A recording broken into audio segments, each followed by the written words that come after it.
In 1905, a 24-year-old orphan named Hans Wilsdorf founded Rolex with one goal: quality timepieces at affordable prices.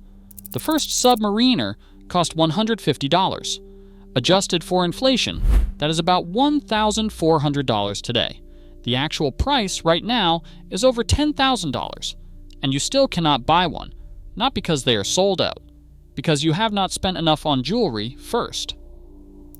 Rolex produces over 1.2 million watches every single year. That is 3,400 watches a day. And yet, walking into an authorized dealer and buying the one you want remains nearly impossible for most people. This is not a supply problem, it is a strategy. And understanding what that strategy actually is reveals something uncomfortable, not just about Rolex, but about what we are willing to tolerate for a logo on our wrist. The founder did not want a status symbol. He wanted a symbol of achievement. So what happened?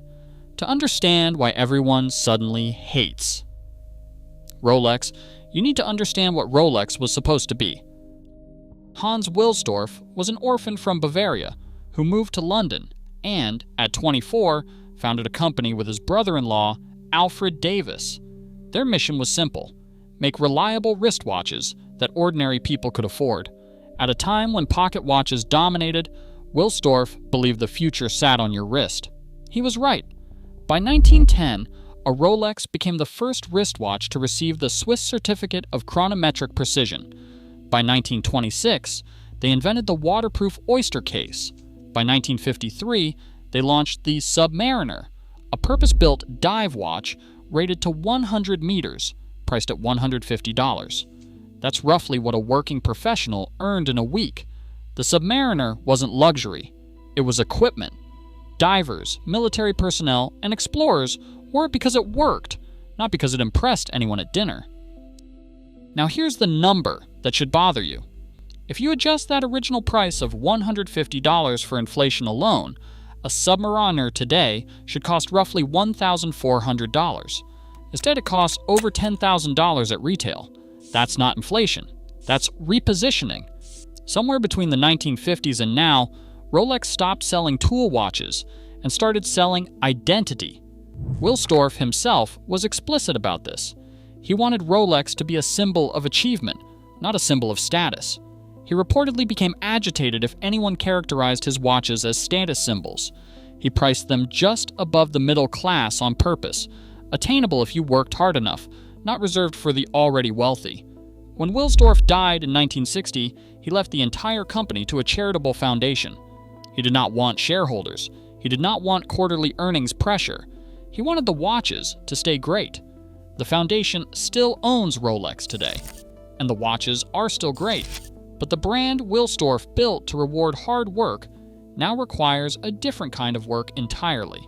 The kind that has nothing to do with achievement and everything to do with obedience. For a brief, intoxicating period, Rolex watches seemed like the smartest investment on the planet.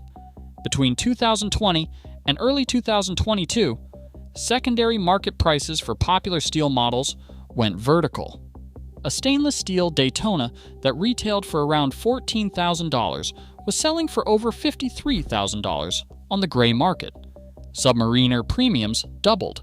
People who had never cared about horology were calling authorized dealers, joining wait lists, and treating watches like cryptocurrency. Then it collapsed. According to watch charts, pre-owned Rolex prices dropped 31% from their March 2022 peak. The Bloomberg Rolex Market Index fell 40%. A $53,000 Daytona cratered to roughly $27,000, a 51% crash before partially recovering. Morgan Stanley reported that Rolex secondary prices fell another 5% through 2024 alone, marking the third straight year of decline. And the supply side told an even more damning story. The number of new in-box Rolexes listed on Chrono24 doubled, from 19,000 to over 38,000 since mid-2022. People who bought Rolex watches as investments were now flooding the market, trying to get out. Here's what made this particularly painful. During the bubble, Rolex itself kept raising retail prices. 7 to 8% in 2023, another 4% in 2024, and up to 18.5% on gold Daytonas in 2025. So while secondary market values were falling, the price to buy new kept climbing. Buyers got squeezed from both sides. The narrative that Rolex always goes up didn't just weaken, it broke. And with it, something more fragile broke. The belief that buying a Rolex was a financially intelligent decision rather than an emotionally driven one. But the price crash isn't really why people hate Rolex. The real resentment runs deeper, and it's about the buying experience itself. Walk into a Rolex authorized dealer today wanting a Submariner or a GMT Master, and you'll likely be told nothing is available. There are roughly 1,800 authorized dealers worldwide, and some receive only a handful of the most popular models each year. Rolex produces over 1 million watches annually, but the distribution system ensures that demand permanently exceeds supply for the models everyone actually wants. What fills the gap is a ritual that collectors have started calling the game. You express interest. You build a purchase history, often by buying jewelry or less desirable models, or both.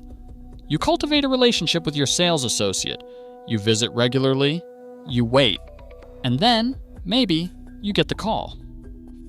Forum after forum documents what this process actually feels like. Buyers describe multi-year waits followed by condescending interactions, identification demands, cold receptions, and sales associates who cannot even explain how to set the watch they are selling you.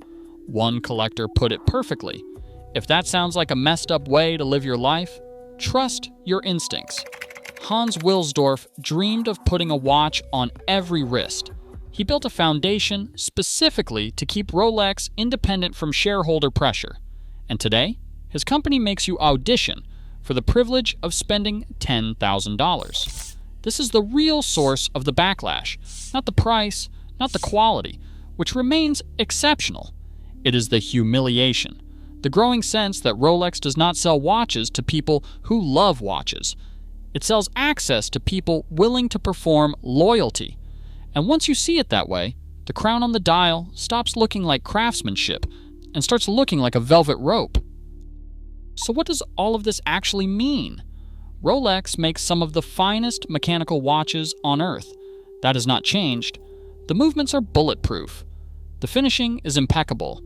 The engineering legacy is genuinely historic, but somewhere between a $150 dive watch and a $10,000 permission slip, the brand lost the plot. When you hate Rolex, you are not hating craftsmanship. You are rejecting a system that turned achievement into a waiting list and turned buying a watch into a loyalty test.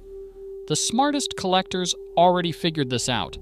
They are wearing Omega Speedmasters, Grand Seiko Spring Drives, and Tudor Black Bays, watches that match or exceed Rolex quality, and they bought them by walking into a store and pointing at what they wanted. No audition, no jewelry purchases, no game. Hans Wilsdorf wanted to put a great watch on every wrist. Somewhere along the way, Rolex decided not every wrist deserved one, and that decision tells you more about the brand than any spec sheet ever could. What watch are you wearing right now, and did anyone make you beg for it?